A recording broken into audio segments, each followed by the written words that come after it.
Comic Artist Pro Secrets, and I'm Heath Advanced Skyver, comic book artist for 25 years. And I was feeling good today. I did the cover for Overstreet Price Guide. They made the announcement today. They showed images of the cover all dressed up. It looks good. And I decided to come downstairs and work on my fitness. I got my tennis shoes on. Those are all my son's DVDs and video games over there. He went off to college. He left all his stuff. You better come back and get that. I don't know who that fishbowl of potpourri belongs to. What is that? Why is there a fishbowl of potpourri? That belongs to him too. But yeah, he's got to, look at this. He's got to come get that and get that out of here. But anyway, yeah, I'm working on my fitness. And I thought I'd read some comic book stuff first, some pop culture news. And I came across this. Now listen, I know most of you saw the story. Look at this. This is terrible. Right away, I'm laughing at the headline. I know. All right. I know that most of you. I'm gonna calm down. Give me a break. Give me one second here. All right. I know that most of you went to see Star Wars: The Last Jedi months ago when it hit the theaters, and you were probably very excited about it because you don't know what I know, and that's that Star Wars is dead. And I knew that after I saw Force Awakens. I knew that Star Wars was dead. It was never going to be the same again. And as long as Han Solo is dead, as long as they killed Han Solo at the hands of that millennial twerp with the face like a horse. I don't know, why is that dude's face like that? Why is his face like that? Anyway, Han Solo is dead. Star Wars is dead. I decided I would not go see The Last Jedi when it came out in the theaters. And not only that, I will give myself this kind of out. I'm a new dad again. Like, I have a 19-year-old, like I just said. He's off at college. He leaves his video games in my basement. But I just had a new baby daughter. She's 2 years old. She turned 2 years old yesterday. She's the light of my life. She's my sunshine. But she keeps me in the house, so I can't really get out and travel as much as I used to. And also, getting out to the movies is tough. I need to find a babysitter. It's hard to find babysitters. So basically, I have to wait till things come to cable or pay-per-view. And that is the problem because, some of these movies, I'm like, yeah, I think I'm going to see that. Like, I better see that. Just because it's my job, like, I almost feel like it's my job. I'm a comic book artist. I work in pop culture. What do you mean you didn't see the new Star Wars? No, I need to see it. And I need to see it. I need to have an informed opinion. I need to get people excited about what's going on in pop culture as much as I can. And so the other day, I didn't rent it. That's a lie. I bought it. It's not even available for rent. You have to purchase it right now.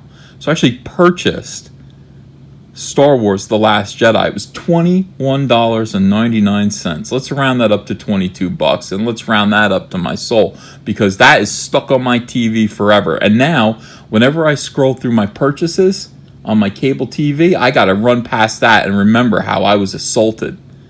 It's like seeing the person who victimized you. It's like seeing their face over and over again every day. So, so I sat down and I watched that, and it was a nightmare. I mean, it was really a nightmarish experience. I chronicled it in another video, and that was it. At that point, even though I suspected Star Wars was dead, now I know for sure it's dead. Star Wars is dead. Disney killed it.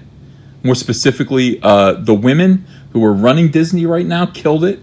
And I hate to put it like that, but it's like, you know what? You can be an anonymous presence. It's basically going on behind the scenes, making good decisions about making quality entertainment like George Lucas kind of did at one point in his career. You don't have to be so ostentatious. The Force is not female. The Force, if anything, is unisex, and it's most likely male because most of the Jedis that we've seen have been male. So let's clear this up. The Force is probably masculine. And this is what happens when you decide that no, it isn't. You run into this problem here where you have the first Star Wars movie that actually probably loses money for Disney. I know a lot of people are pointing out, oh my God, it made $1.4 billion or whatever it is. Yeah, well, no, it didn't. That's not how this works. Disney put out $4.8 billion or something like that to buy the Star Wars franchise off of George Lucas. They are way, way, way in the red. All right, so, and by the way, the toys aren't selling. The toys aren't selling. I took my daughter to Toys R Us for her birthday, and I went to the toy section. These idiots. By the way, I was telling my wife this. We were talking about like the horror of Star Wars merchandising, the horror of it. I mean, it's a cautionary tale. So I'm in Toys R Us, and they have these like I don't know, like half scale or maybe a third scale land speeders, so that for kids to get in. You know, I mean, and they look good. They're really realistic. These things have got to be expensive. All right, so they're priced beyond. They're priced beyond what kids can afford. They're priced beyond what most parents are comfortable paying. By the way, for a land speeder toy, which is a vehicle from a movie that came out 40 years ago. Okay, so these kids, no kid knows A New Hope. By the way, most kids, don't even know Star Wars. Like, that's a brand that people our age know. I can't squeeze my ass into that little land speeder. I can't get into that thing. And neither can any Star Wars fan that I've ever seen. I don't think Kenny Baker could get into that little land speeder. Is he still around? I don't know if he's still around. If he's not, R.I.P. So they have this, and it's like this is the mindset. It's like, okay, so we're not just going to make little like quality like action figures that cost $2.50 like we did when Kenner was a big deal in the 1970s. No, now we're going to make $500 toys, like replicas of toys from movies 40 years ago for that are completely age inappropriate, by the way. So the kids that might want something like that, they don't want that. They don't want that. I just saw it hanging there. I saw a bunch of them, and I was like, nobody bought one of these. I promise you, zero sold. Zero nearly life-size land speeders sold. Zero. And so this is the thing. They get greedy. They don't put out little cheap toys that you can just kind of buy for your kid to shut them up. No, they're putting out like gigantic $300 toys, like these epic toys, counting on us, like the adult collector, to come in there and buy everything. And it's like, no, we don't want that. We're out for, like, if anything, like a toy collector like me. And listen, I'm somewhat of a toy collector. I have some toys. I got some toys down here that I can look at while I run. Most of it's Walking Dead over there. We got some DC Comics toys. We even have, my wife collects these Little Orphan Annie toys. Yeah, we got a bunch of these. Sure. So it's not like I am not in the market for some good quality toys. But mostly I'm going to collect old stuff. And that's what adult collectors do. We collect things like this, the Strange Change toy from 1967, still in the box, or a Pound Puppy, never removed from the box. That's the kind of thing that we're actually interested in. You think we want to pay $300 for like a replica AT-AT? Like, it's not even the AT-AT from Empire Strikes Back. It's like a new kind of effed up AT-AT by some like millennial designer, like art designer, who's like, the AT-AT, I can do better than that. I can take that and do better than that. So these are in boxes. They cost $300, and they're just sitting on the shelves. And then they have to slash them down. Oh, now it's $100. It's still too expensive. I'll take $300 and probably be able to buy, an AT-AT from 1982. God, it's so uncomfortable. It's so uncomfortable to see this happen. These mistakes. So Disney's just screwing up left and right. And then I see this. Now, I'm an artist. This kind of thing resonates with me. I don't know if you guys saw this story, and I'm just behind. But that would make sense, because I just saw the movie, The Last Jedi, just recently. It's still with me, and I'm still shaking over it. I just saw that recently, so I'm behind in all this. You guys can tell me, hey, we've already been there. We've already recovered. That's fine. That's fine. Disney responds to Han Solo movie poster plagiarism claim. Woo! Disney plagiarism. All right. Good job, guys. Good job. The force is female. To be fair, Han Solo has always been honest about being a thief. Well, all right. Haha. Let's see. This probably isn't the type of press that Disney was hoping Solo, a Star Wars story, would be getting less than 3 months before its release. Oh, it's all been good so far. Well, everything that I've heard about this movie has just been wonderful so far. It sounds like it's going to be a big hit. It sounds like it's going to be a big hit. I mean, basically, you killed off Han Solo. I don't even know why I'd go watch this movie. He's dead. Like, he's dead. I know how he died. And by the way he died was humiliating. I don't care how he lived anymore. I'm honestly, this is why I'm angry, because Han Solo was my favorite character. I love Harrison Ford. I love Han Solo. I love Indiana Jones. Love them. And it was disgraceful. It was absolutely disgraceful that these people. Oh, and I do blame the women. I do. I don't know why. I mean, it just doesn't seem like a choice that. Ooh, I won't go down that alleyway. I might a little bit later if I get angry enough, but not right now. Let's just talk about art plagiarism. Okay. The studio is being accused of plagiarizing a French artist with its posters for the Han Solo standalone movie. That's not good. Hakim Bauhaus, the artist behind a series of album covers released by Sony Music in France, claims that the Solo posters made liberal use of his own work in a post on Facebook that has since been taken down. Why? Hakim, why did you take it down? Quote, I am flattered that the quality of my work is recognized, but it's still pure and simple forgery, and I have not been asked for my permission. I wish to be credited and paid for this work that I have done for Sony, he wrote in the post.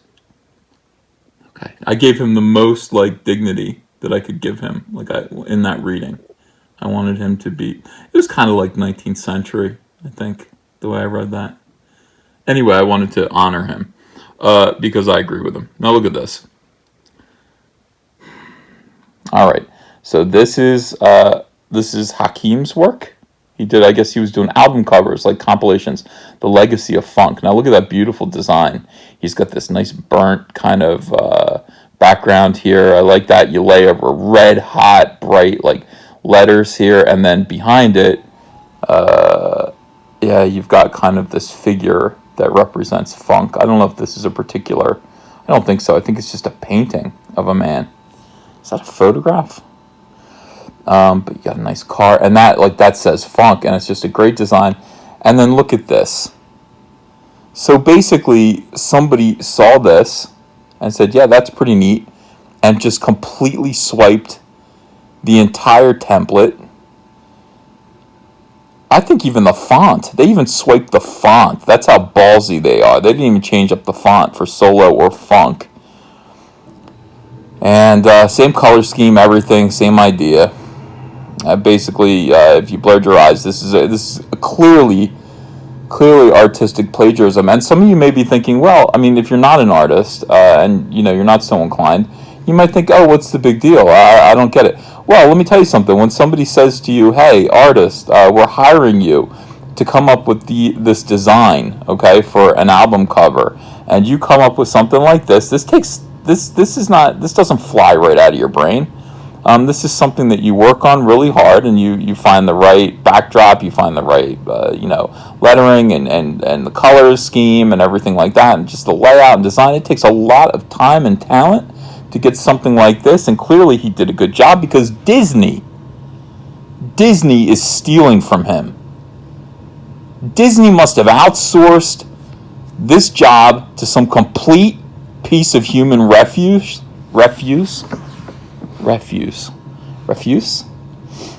who, without soul, without mercy, without regard, without respect for this man's work. He didn't know his work.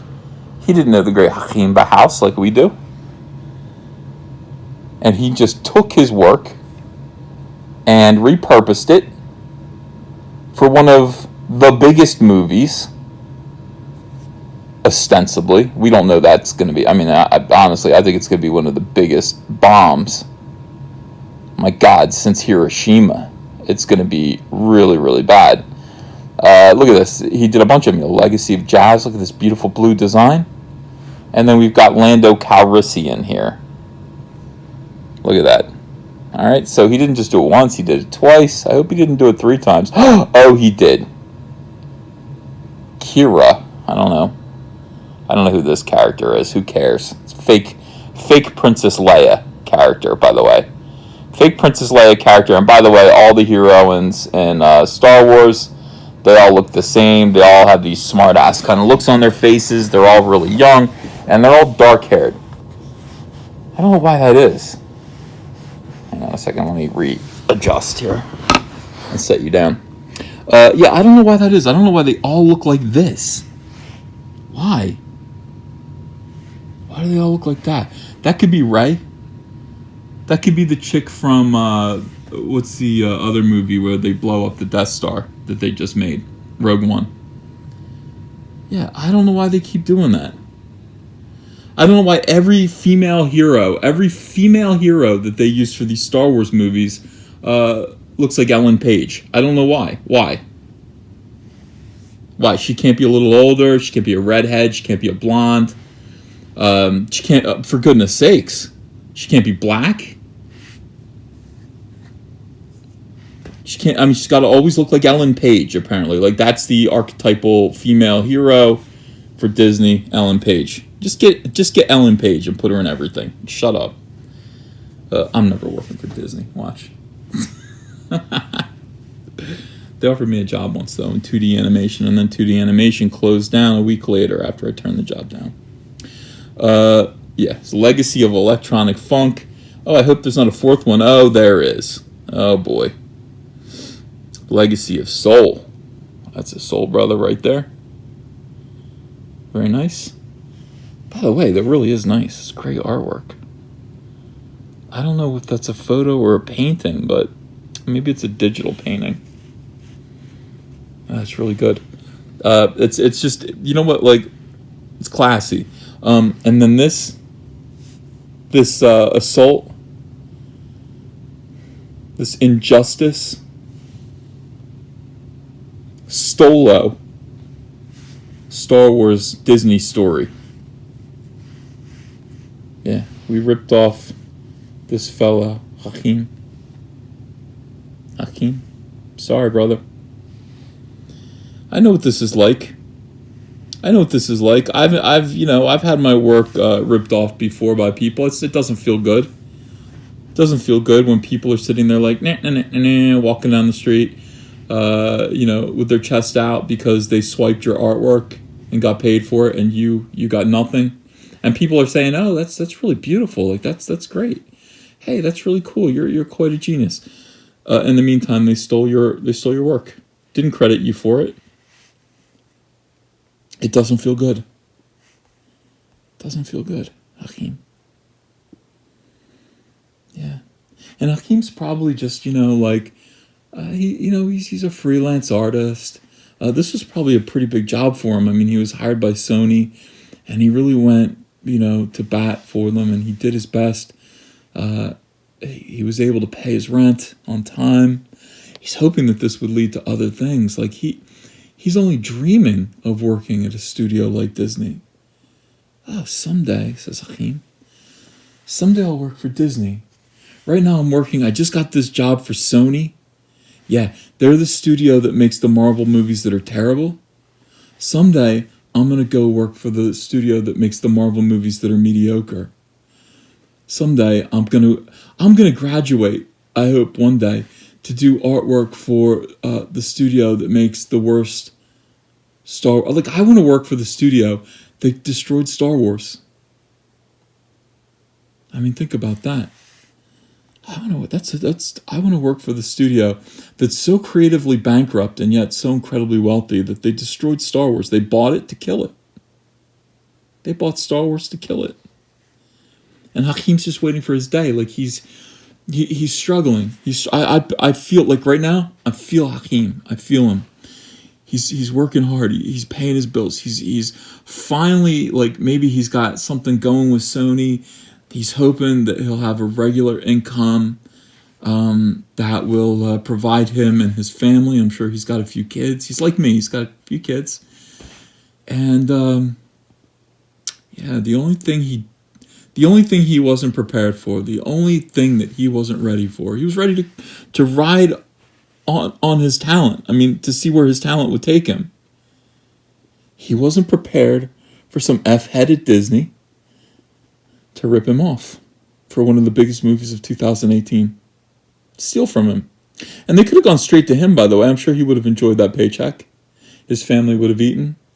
I think he's French. They could have had wine and French bread, cheese, whatever they eat in France. What do they eat in France? Yeah, I'm just going by what I've seen in cartoons. But he could have been rightfully rewarded for the work that he did. And by the way, this isn't it. He could do more. He could do more than this. You don't have to just rip this one thing off. He could let him do it. He'll do something new. Along with the message, Bauhaus shared side-by-side image of the posters and his album art. All it takes is a quick glance to see how similar the posters and album covers are, from overall design to color schemes used for each. Yeah, that's correct. Quick glance. Look, it's the same, right? Blur your eyes, it's the same thing. Now Disney is speaking out about the controversy. Oh, about time.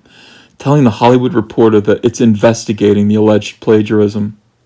Quote, the posters were created by an outside vendor. Yeah, and it's something we're currently looking into, the company says in a statement.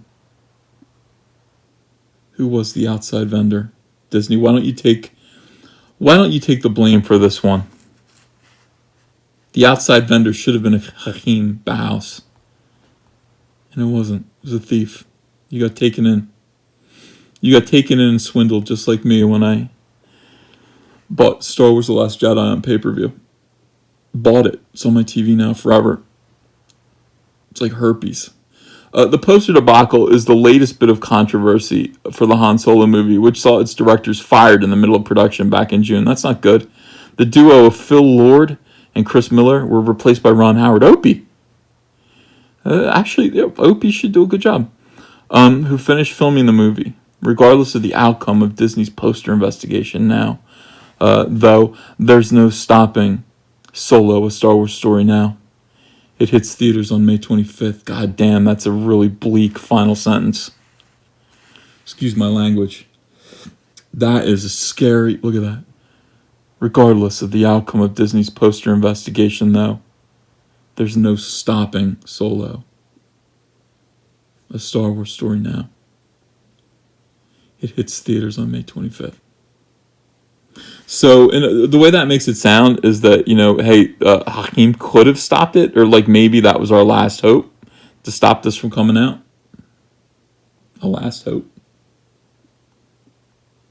But no, there's no hope. It's coming out. It's coming out. Despite it all. I don't even want to look at the comments. There's 74 comments. I'm sure people are furious on behalf of Hakeem. We click this link here and see where it leads us. Better not be porn. Oh, good. Hollywood Reporter, Disney looking into. What do you look into it? Just call the dude and say, you stole that. Yeah. Just yell at him. And then send Hakeem a lot of money. I know you don't have very much money, Disney, but do what you can for poor Hakeem. If you don't, I'm going to start a Kickstarter or a GoFundMe. I think we should, frankly. I think we should start a GoFundMe for Hakeem. Look at this travesty that we're going to endure. I'm not going to. I'm going to wait until probably like August when it hits pay-per-view. And then I'll probably get the movie then. I don't think I could do it in the theaters, guys. Well, okay, if you go to see it in the theaters, to be fair, you can leave, and you never have to think about it again. You don't have to think about it again. You probably will. I've got it on my TV forever now. Last Jedi. So I might go see this in the theaters, and we'll talk about it together. Maybe it'll be good.